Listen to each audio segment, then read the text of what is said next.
Este podcast é produzido e apresentado pela Rádio Assembleia de Minas Gerais. Você ouve agora Politiza, um podcast para mostrar que tudo é política, mesmo quando parece que não é. Você vai conhecer histórias e relatos, acompanhar versões, pontos de vista e narrativas sobre fatos que motivam o fazer político.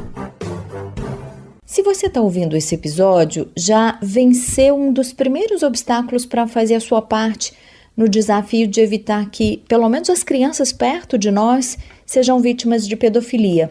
Parar para pensar sobre o assunto. Um tema que normalmente quando a gente começa a falar sobre ele, as pessoas querem mudar a prosa, porque embrulha o estômago, dá um arrepio e as pessoas falam, não vamos falar sobre isso, comigo isso não vai acontecer. Então para que eu vou falar sobre isso? Essa é a Ana Flávia Ferreira, psicóloga da Vara especializada em crimes contra a criança e o adolescente do Tribunal de Justiça de Minas Gerais.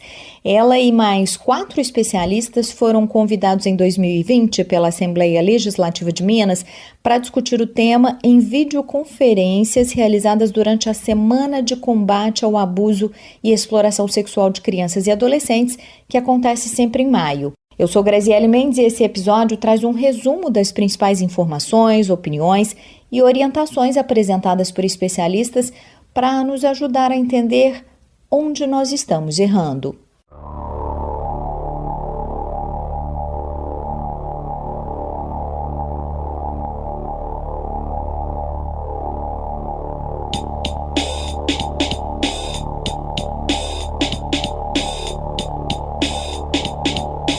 A psicóloga Ana Flávia Ferreira, que trabalha com crianças e famílias destroçadas pela pedofilia, começa com um alerta.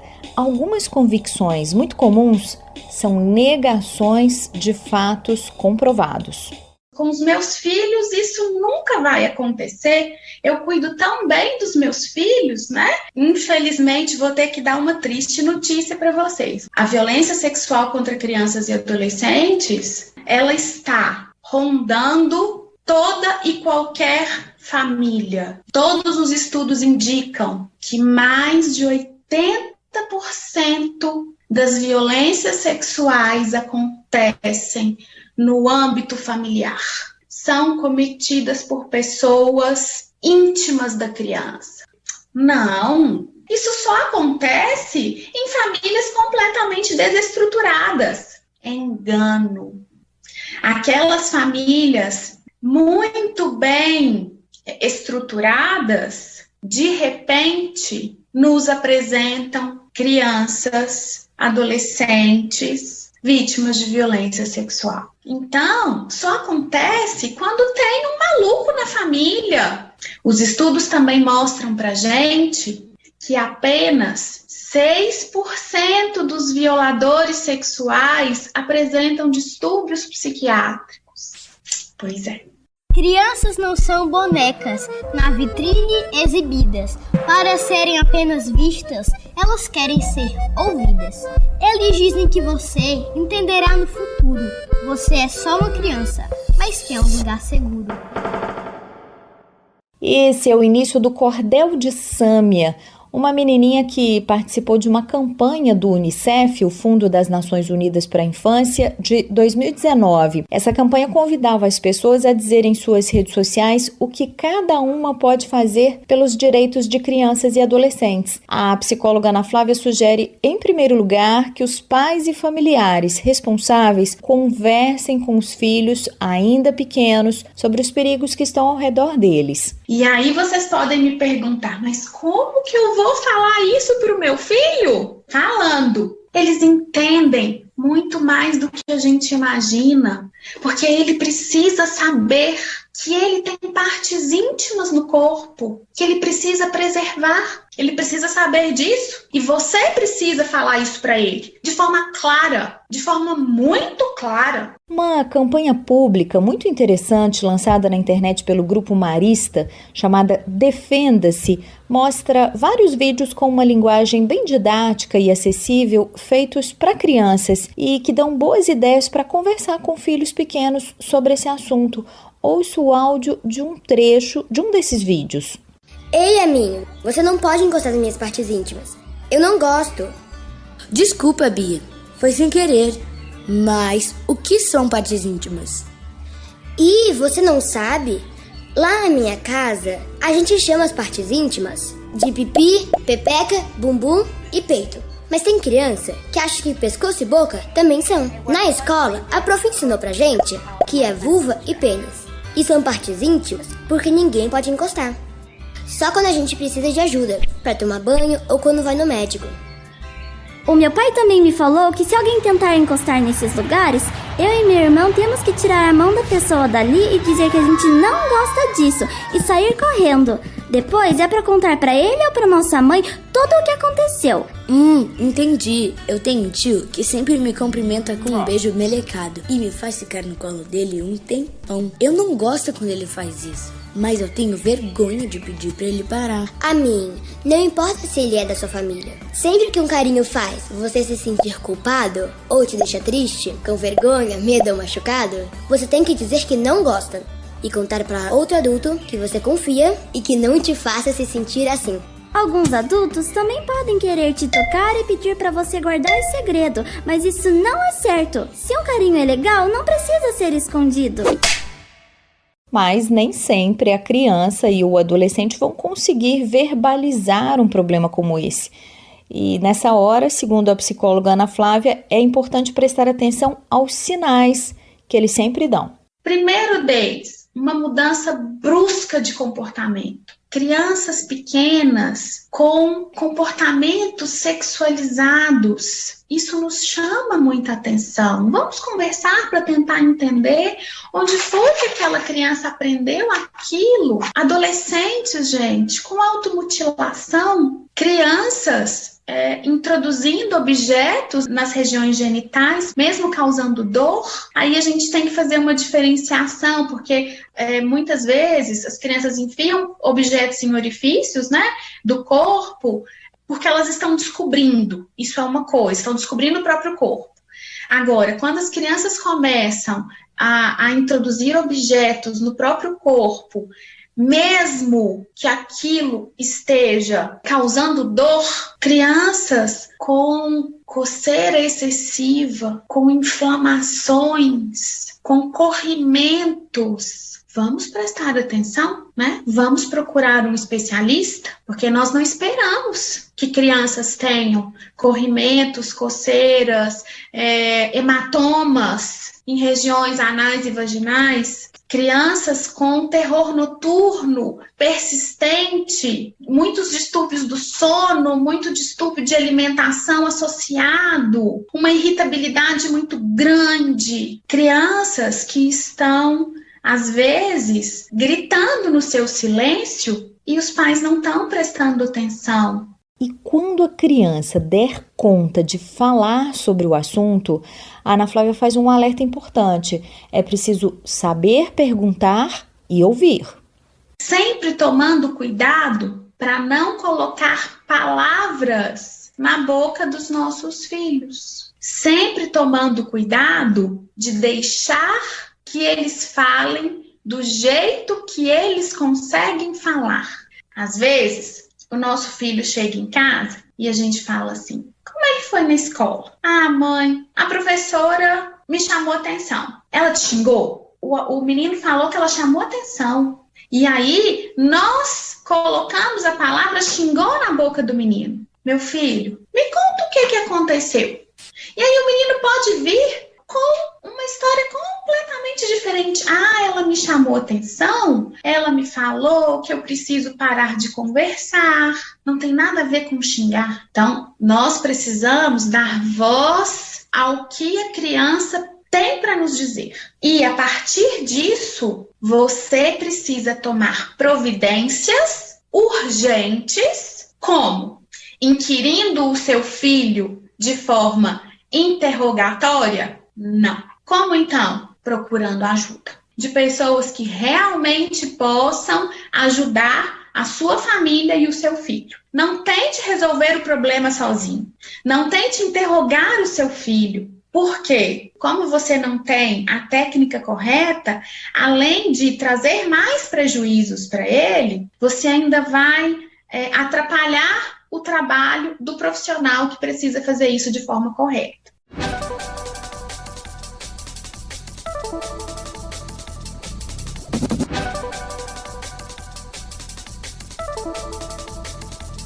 E quem são esses profissionais preparados para ter essa conversa?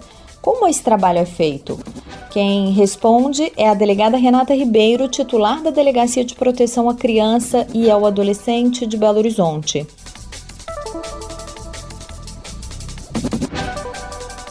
A gente tem aqui em Belo Horizonte a Delegacia Especializada de Proteção à Criança e Adolescente e a Vara Criminal, a VECA, onde a doutora Ana Flávia trabalha, em que são realizadas as escutas especializadas e o depoimento especial. São profissionais que são capacitados para poder conversar com as crianças e obter essas informações que vão ser necessárias para a investigação. Então, você tem uma dúvida do que pode estar acontecendo com a criança, procura a delegacia da sua cidade, por mais que aqui em Belo Horizonte a gente tenha uma especializada, mas a gente tem várias comarcas do interior, delegacia especializada de atendimento à mulher e outras delegacias da Polícia Civil que tem o pessoal preparado para poder seguir um protocolo e uma forma de perguntar para aquelas crianças, para que elas não sejam sugestionadas e nem também sejam revitimizadas. Porque se a criança sofreu uma violência, você pergunta uma vez, depois ela vai ao médico, questiona outra vez, aí ela vai à delegacia, ela é questionada. Aquilo ali vai causando um dano para a criança, às vezes tão grande quanto a violência que ela sofreu. Esse tipo de crime causa um clamor público muito grande. Então, a primeira reação que a gente tem quando a gente sabe de algum tipo de notícia desse tipo é da gente acreditar no relato, não querer investigar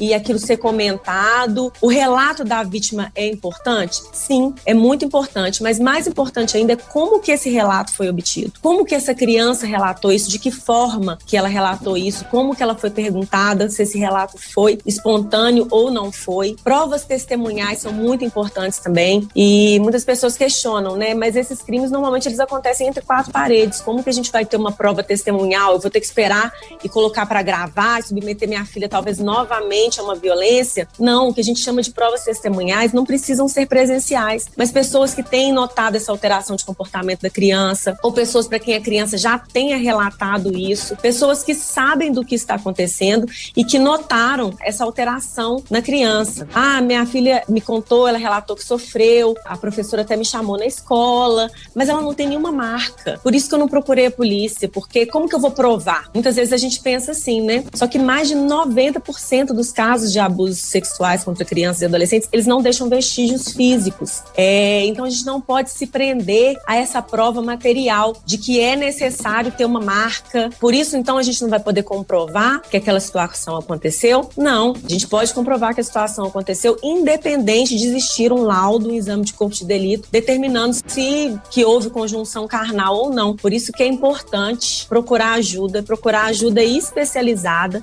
para que a investigação seja feita e principalmente para que essa investigação seja feita de forma que não vá causar mais nenhum dano àquela vítima. Além das medidas de proteção também que podem ser adotadas em caso de violência, a gente pode pedir, né, um afastamento daquele agressor, do convívio com a criança, em alguns casos até mesmo a saída daquela pessoa de casa. Então a gente tem muitos meios de retirar essa criança e esse adolescente dessa situação de violência.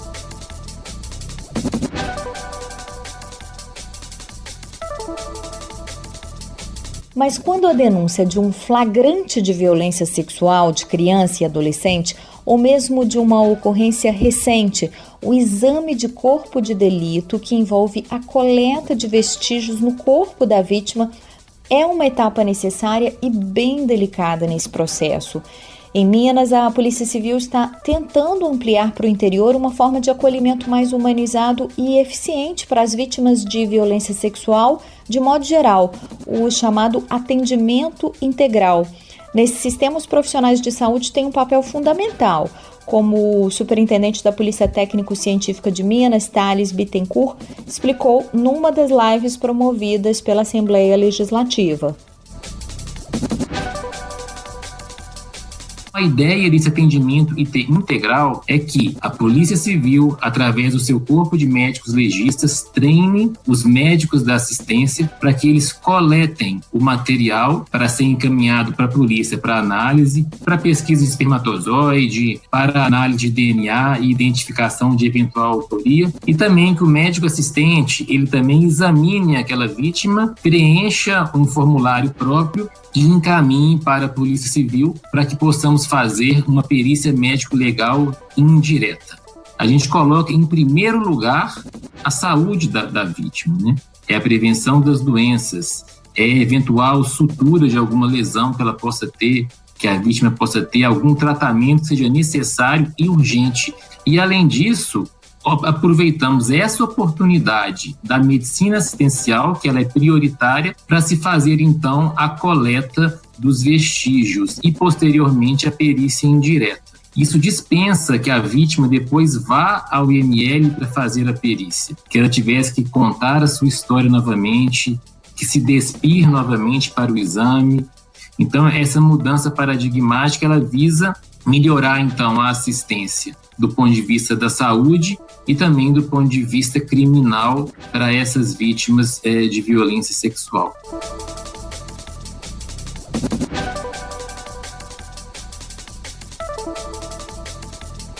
Esse modelo de atendimento é realizado em 4 hospitais de Belo Horizonte: Odilon Berens, o Hospital das Clínicas, Júlia Kubitschek e Odete Valadares, mas em apenas 11 cidades da região metropolitana e do interior: Betim, Sete Lagoas, Conselheiro Lafayette, Diamantina, Divinópolis, Juiz de Fora, Montes Claros, Pirapora, Paracatu, Passos e Uberlândia.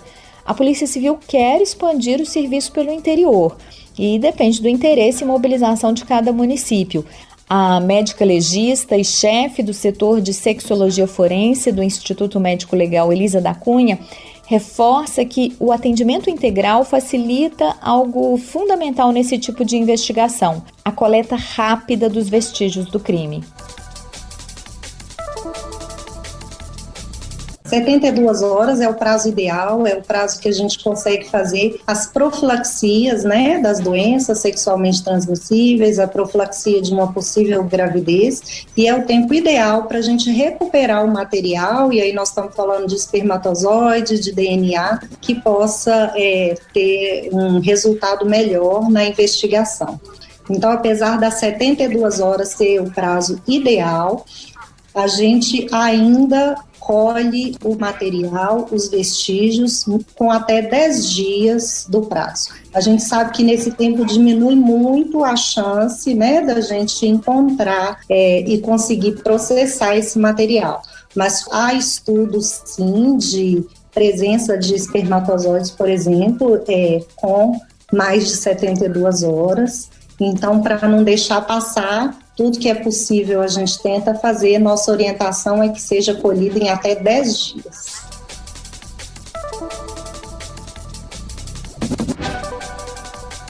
E para que tanto a coleta de vestígios de abusos recentes quanto a investigação de crimes sexuais cometidos há mais tempo contra crianças e adolescentes sejam eficazes, cada um de nós precisa ficar atento, porque esse tipo de caso é muito difícil de ser descoberto sem uma denúncia.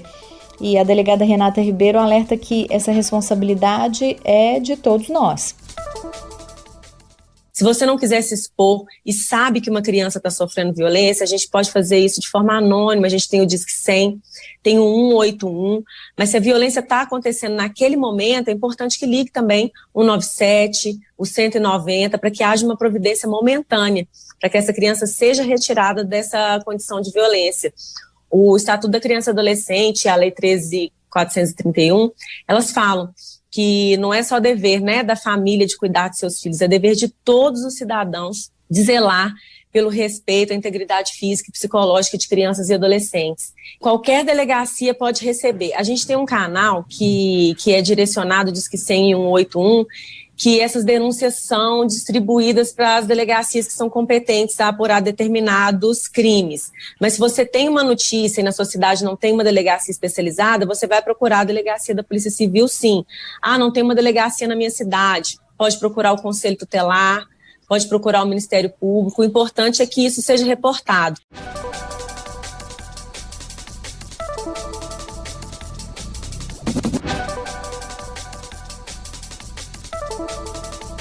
E as dificuldades que envolvem denúncias desse tipo de crime aumentaram durante o isolamento social provocado pela pandemia do novo coronavírus.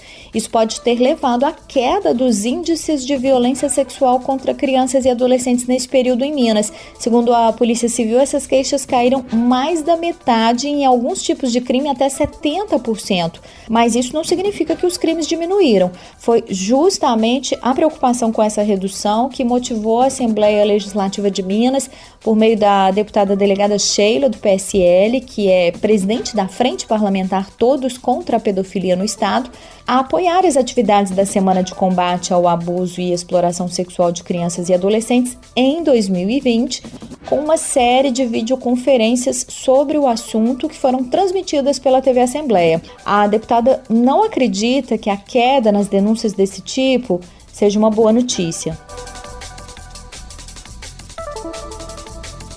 Então, esses números poderiam ser considerados como uma vitória, mas em meio à pandemia, esses dados eles nos levam a crer que os casos continuam acontecendo, porém não estão sendo registrados.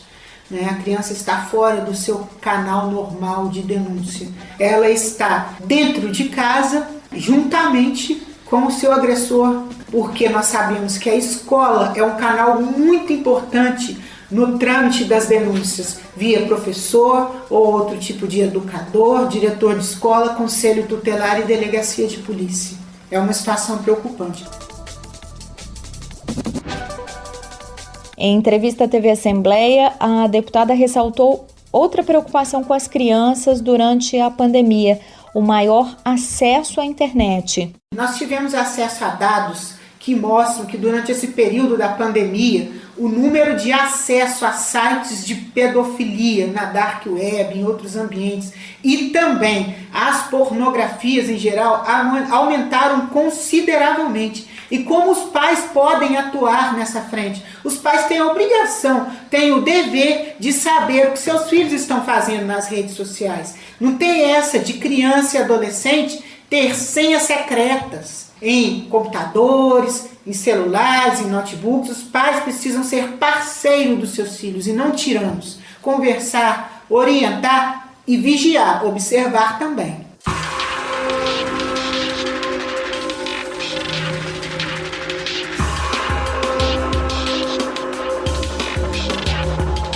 O promotor de justiça Casé Fortes concorda com esse caminho: orientação e vigilância. Ele é um dos líderes do movimento nacional Todos contra a Pedofilia, trabalha na comarca da Infância e Juventude de Divinópolis, no centro-oeste de Minas, e foi da equipe técnica da CPI da pedofilia do Senado em 2008, quando conheceu o Departamento de Combate a esse tipo de crime no FBI, nos Estados Unidos.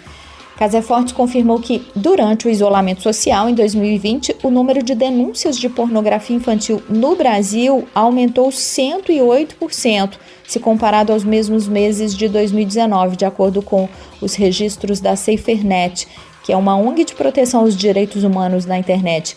Mas ele alerta que é preciso ficar atento ao uso que crianças e adolescentes fazem de redes sociais o tempo todo, não só para proteger os próprios filhos, mas também os dos outros. 2 exemplos para a gente entender bem isso.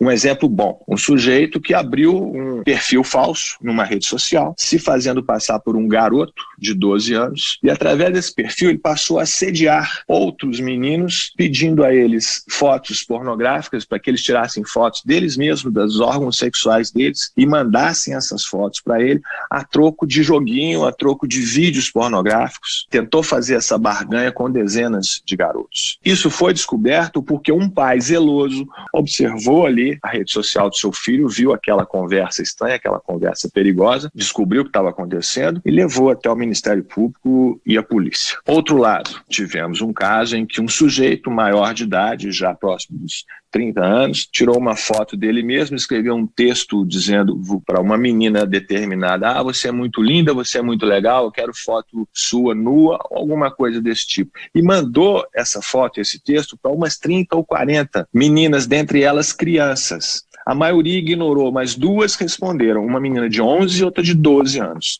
A de 12 anos mandou uma foto dela própria sem a camisa, a de 11 anos mandou diversas fotos do corpo todo dela, do corpo nu, para esse sujeito que divulgou essas fotos e prejudicou muito a vida dessas meninas. Conversando com os pais dessas crianças, eu perguntei para a senhora: mas a senhora e o seu marido fiscalizam o telefone celular, olham com quem ela está falando?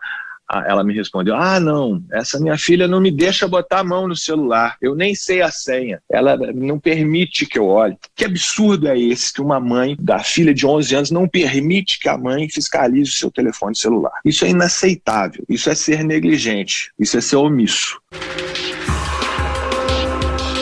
O promotor revela que são muitas as táticas e estratégias usadas por criminosos para cometer crimes de pedofilia na internet. Eu queria falar sobre uma figurinha que anda pela internet. É um ursinho que parece inocente, parece um desenho animado. Na verdade, ele é o Pedobir, é o ursinho pedófilo, mas é uma coisa incrível.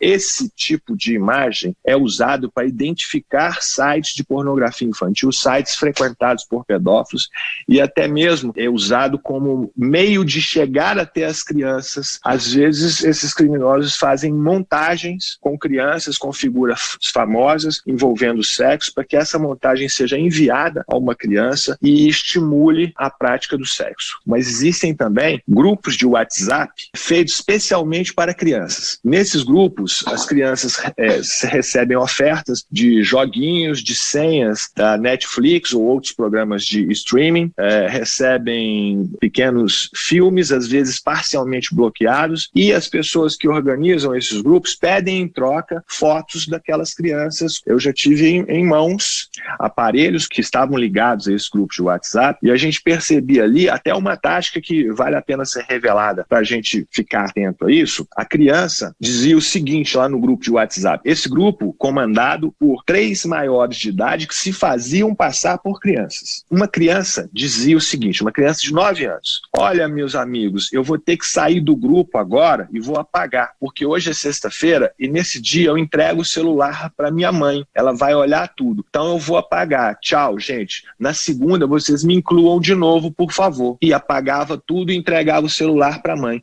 Ou seja, a mãe estava até fiscalizando, mas foi ensinado à criança uma forma dela driblar a fiscalização dos pais. Um outro caso que tem acontecido na internet, também enfrentei pessoalmente esse caso. O estupro virtual. Uma menina de 12 ou 13 anos de idade conheceu no Facebook outra menina, ou que ela pensava que era outra menina. Na verdade, era um adulto, que fez a ela uma proposta seguinte: você quer ser modelo? Você é muito bonita. Manda uma foto sua, assim, de biquíni, pra gente mandar lá pra agência. A menina resolveu e mandou uma foto de biquíni. Passou pouco tempo, ela recebeu no WhatsApp dela a foto que ela tinha mandado, dizendo o seguinte: nós vamos publicar para todo mundo a sua foto se você não mandar uma foto sem a parte de cima. A criança mandou a foto sem a parte de cima. E foi novamente chantageada. Essa foto vai ser publicada. E cada vez pediam coisas piores. E ela, muito preocupada e apreensiva, já estava tendo resultados até de alteração na saúde, e só então os pais descobriram e estava tudo registrado ali no celular, esse tipo de chantagem que, infelizmente, gente,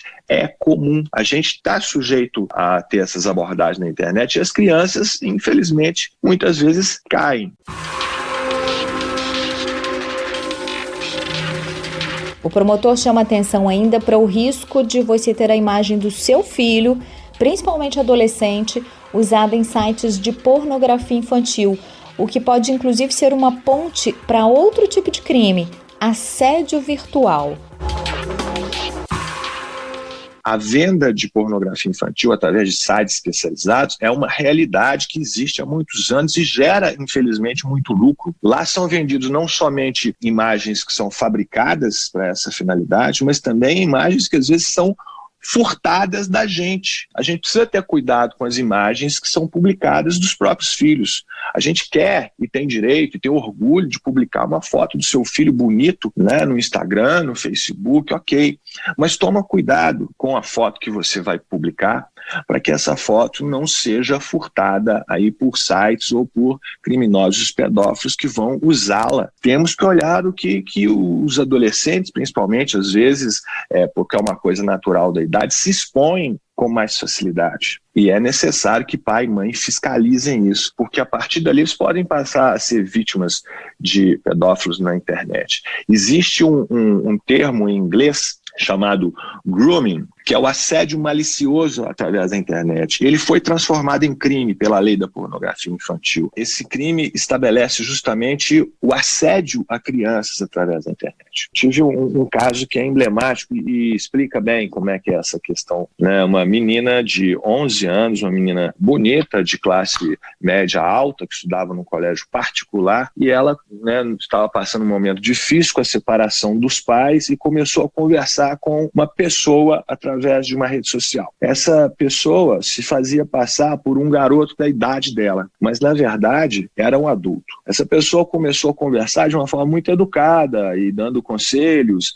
e ela se sentiu apoiada psicologicamente naquele momento em que ela estava passando pelo problema da separação dos pais, por esse amigo virtual que ela não conhecia e achava que era uma criança da idade dela. Na verdade, tratava-se de um maior de idade que fez com ela várias chantagens emocionais e conseguiu que ela mandasse a ele diversas fotos de nudez que foram compartilhadas na internet. Essa é uma história comum.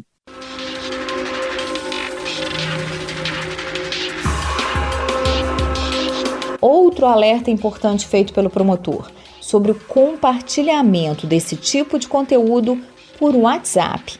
Aí você pode dizer, mas eu nunca faria isso. Será? Ouça só o que ele diz. Eventualmente, criminosos mandam para nós verdadeiras armadilhas que pessoas até bem intencionadas podem cair. Você recebe um filme horrível, uma filmagem de uma criança sendo estuprada. E junto com esse filme vem um texto ou um áudio dizendo o seguinte: vamos passar adiante essa imagem, vamos passar adiante esse filme para que esse vagabundo fique famoso e que isso chegue até a polícia. E a pessoa desavisadamente, às vezes, passa aquilo para outras pessoas também.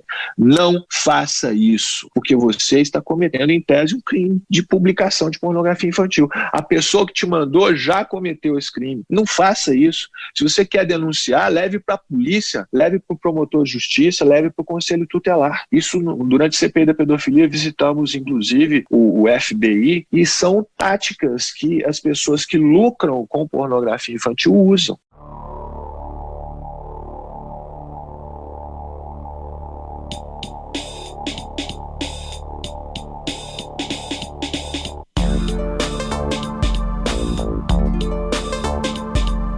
O recado final do promotor e de outras especialistas, todos ouvidos pela Assembleia Legislativa sobre esse assunto, é relativamente simples. Deixe claro que você está atento, que você está de olho, que você está tomando conta. Você tem que dar esse recado, porque o criminoso que abusa de crianças, ele é covarde. Ele pode ser rico, pode ser pobre, pode ser homem, pode ser mulher, ele pode ser de qualquer classe social, qualquer religião, mas todos eles são extremamente covardes, por isso mesmo gostam de estar com uma criança para se sentirem mais poderosos. Você tem que dizer o seguinte: as crianças que estão aqui à minha volta, os meus filhos, os meus alunos, os meus vizinhos, crianças da minha igreja, elas não estão abandonadas, elas não estão negligenciadas, nós estamos atentos a elas.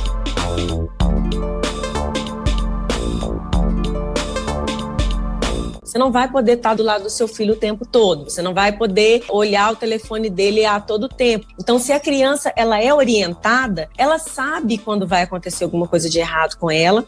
E criando essa relação de confiança, ela vai se sentir segura para poder contar qualquer alteração na rotina dela, qualquer anormalidade que vai acontecer, sem ela temer ser punida.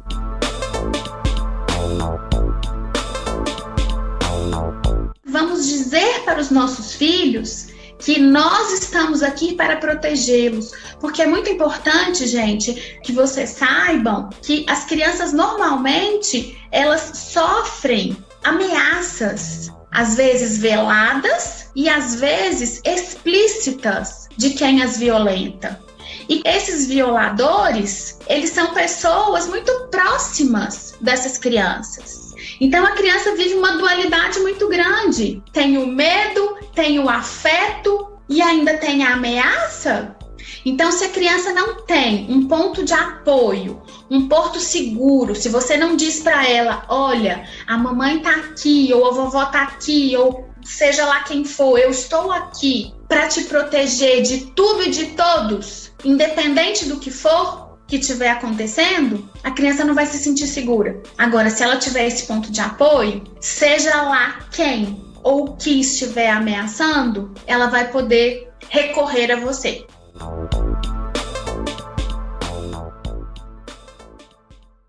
E a Sâmia, aquela menininha da campanha do Unicef que nós ouvimos aqui em um cordel no início, tem ainda mais um recado sobre o futuro. Quando a criança sofre é porque o adulto erra. Uma criança foi forçada a matar em uma guerra. Hoje ela é ativista pelos direitos humanos, libertando outras crianças das mãos dos homens tiranos. Uma criança lutava em Mingora, Paquistão, para que as meninas tivessem acesso à educação. Por isso, em retaliação, tomou um tiro na cabeça. Hoje é Nobel da Paz, para que o mundo não a esqueça. Um menino que era garçom na beira-mar do Ceará descobriu os direitos que tinha e deixou de trabalhar.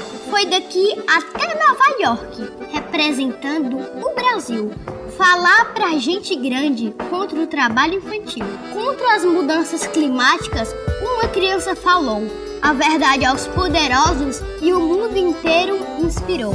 Escutem a voz das crianças, não neguem os seus direitos. É preciso agir agora e deixar de preconceito. Eu uso o dom do cordel para as crianças defender. E você, com o dom seu, o que é que vai fazer? Eu sou Graziele Mendes e esse Politiza tem participação de Natasha Werneck na produção e trabalhos técnicos de Clifford Dutra. Todos os episódios do nosso podcast estão na página lmg.gov.br/rádio e também plataformas digitais. Este podcast é produzido e apresentado pela Rádio Assembleia de Minas Gerais.